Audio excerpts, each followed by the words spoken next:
The mission of EarthX and ECapital is to catalyze capital, drive business innovation, and drive thought leadership. So I'm particularly excited about this session in which we're going to see some of that innovation and hopefully catalyze some capital to reward it. We're going to be doing the first set of our innovator pitches. The second set will be later in the afternoon. I'm going to try to get to it as quickly as possible so you won't hear too much from me and we can jump straight to this. The one quick thing I would say is be thinking about your votes after the last set of pitches. We're going to have folks be voting through the app. But with that, I am going to get off the stage now and welcome our first presenter, Ignacio from EnnoFlow. Hello, good afternoon. Thank you very much. We all know that the energy industry is presenting a lot of opportunities right now. At EnnoFlow, we are capitalizing on these opportunities at the edge. And to explain you how we are doing this, let me introduce you to Tim. Tim is a homeowner that is using our plug-and-play behind-the-meter platform connected with Edge AI to orchestrate and monetize the loads, the grid, and the DRs in real time. How we're doing this? With two key protected components. The first one is the compass. It's our agnostic modular edge hardware that is allowing us to harvest 700 different parameters of data 1,000 times a second.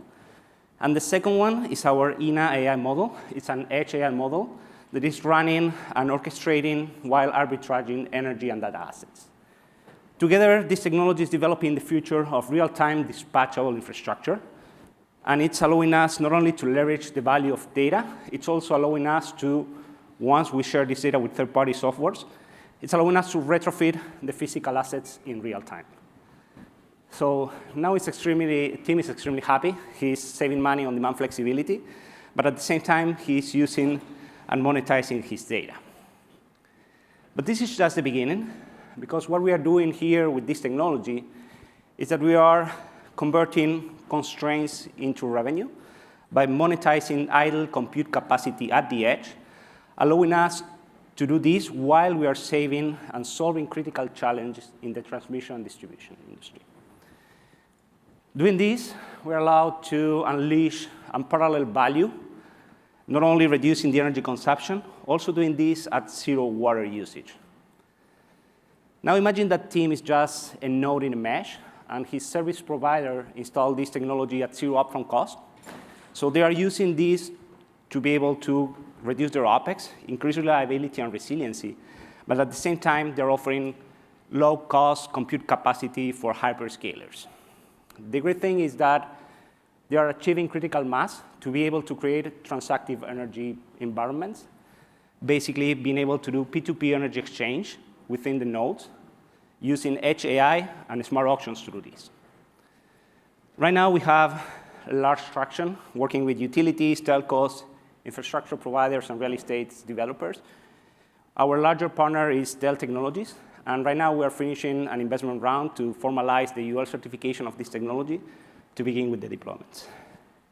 The team behind EnnoFlow, it's a really experienced team with on average 20 years of experience in this industry, in energy and data industry, and we have partners worldwide helping us to deploy and develop this technology.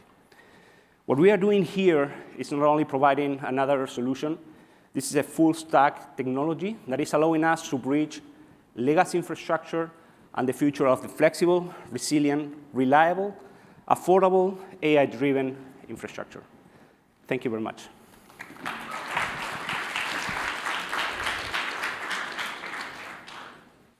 All right, we've got David Cary of HighGround Ranch Developers.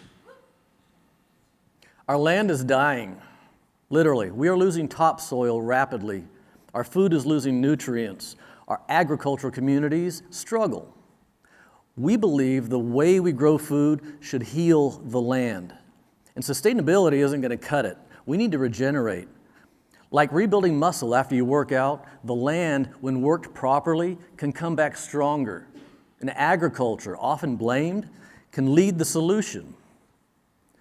HighGround Ranch Developers, HERD, is building a platform to scale regenerative beef, not just for healthier food, but for healthier ecosystems, communities, and people.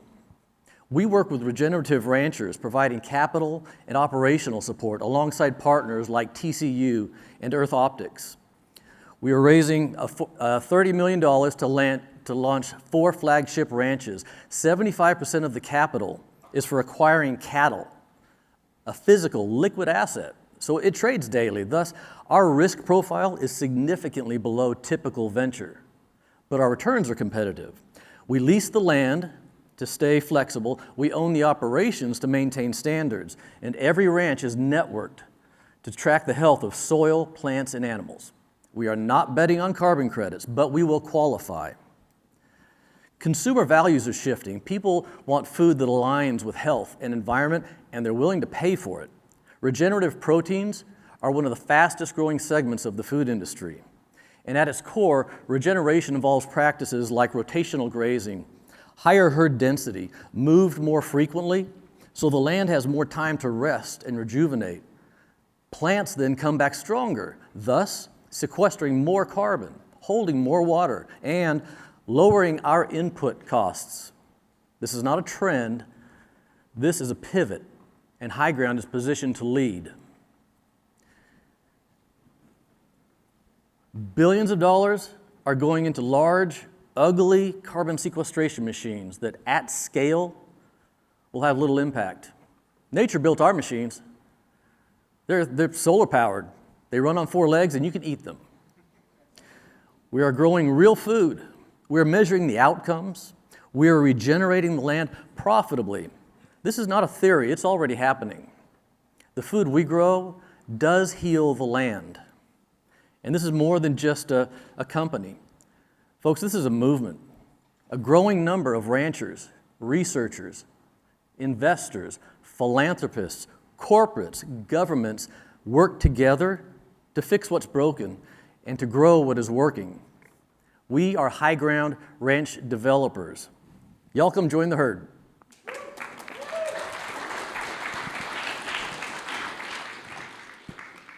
All right, we've got Vijay Karia from OptiCloud. Hi, I'm Vijay, Karia, founder, CEO of OptiCloud. How many of you have more than one physical smart device? Just raise your hand. And how many of you have multiple email addresses with junk sitting in your email right now? Just like you, companies, governments, and institutions worldwide are drowning in digital and energy waste.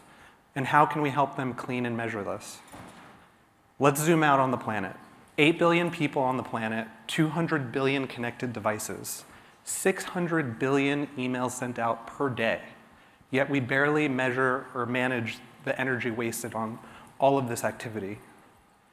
This is why we created OptiCloud, the world's first digital sanitation and recycling platform for cloud infrastructure powered by AI. Our platform was also recently awarded from the United Nations the AI for Climate Action Award at COP29. We're focused on plastics in the ocean, but yet we ignore the virtual ocean we're all swimming in, polluted with digital junk. OptiCloud's mission is to use our platform to lower global carbon emissions by over 1% by 2035, by reducing the world's digital and energy waste, and empower companies to measure energy use through their digital footprint. Our dynamic AI models allow organizations to measure and identify their digital waste, and our AI agents act as autonomous digital sanitation to clean it up. The impact, we unlock 50% savings for organizations on their cloud bills, operate more efficiently by getting rid of their digital waste. Our go-to market is unique. We unlock savings within the private and public sectors across all industries that operate off the cloud. This is a win-win for the planet and business. By reducing this waste, we can actually lower global carbon emissions by over 1% within the next 5 to 10 years. Cleaning up isn't enough.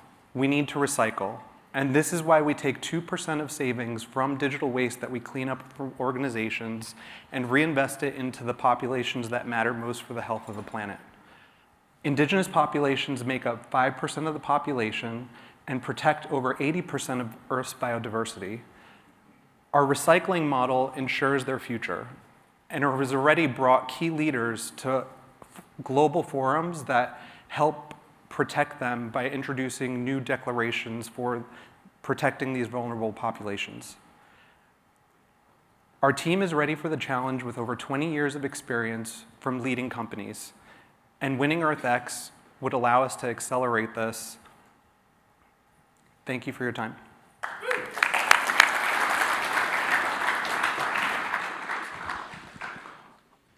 And now our fifth of the day, Anna from Mithril Minerals.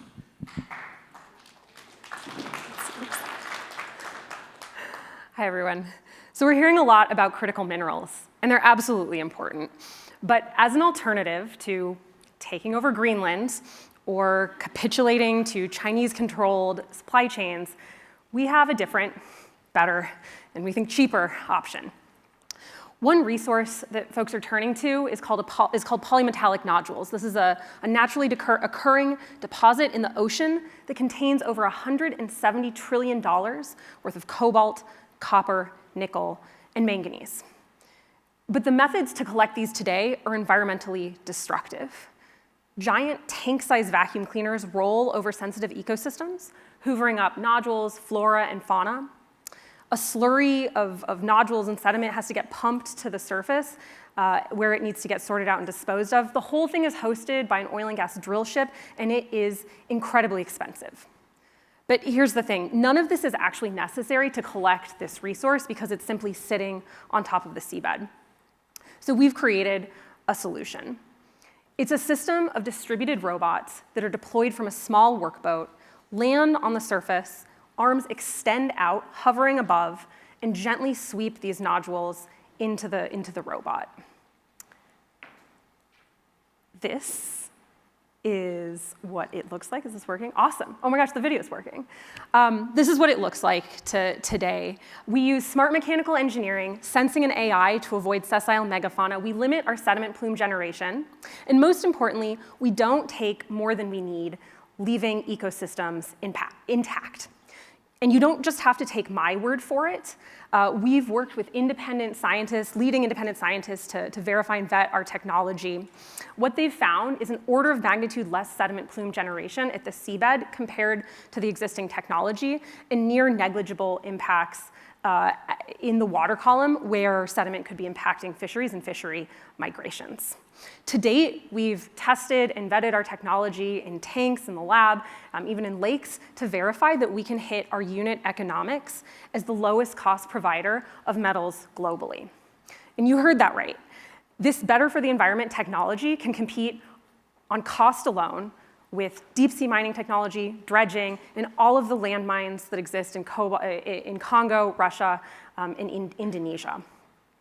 We've got a really world-class team behind this. Collectively, we've sent technology down to the deepest reaches of the sea, and we've raised hundreds of millions of dollars to deploy scale projects and products at leading companies like Google X, Amphenol, Project Canary. Our CFO has even run his own oil and gas company. I'll be here all day. So if you want to talk a little bit more about how you can help save Greenland and collect nodules, not grenades, I'll be here. Thank you. Amazing. Once again, just a big thank you to Climate Solutions Prize for sponsoring the Climate Tech Prize. And just remember to keep track of folks. We're doing the next set of our next 5 presenters a little later on in the afternoon, at which point voting will begin.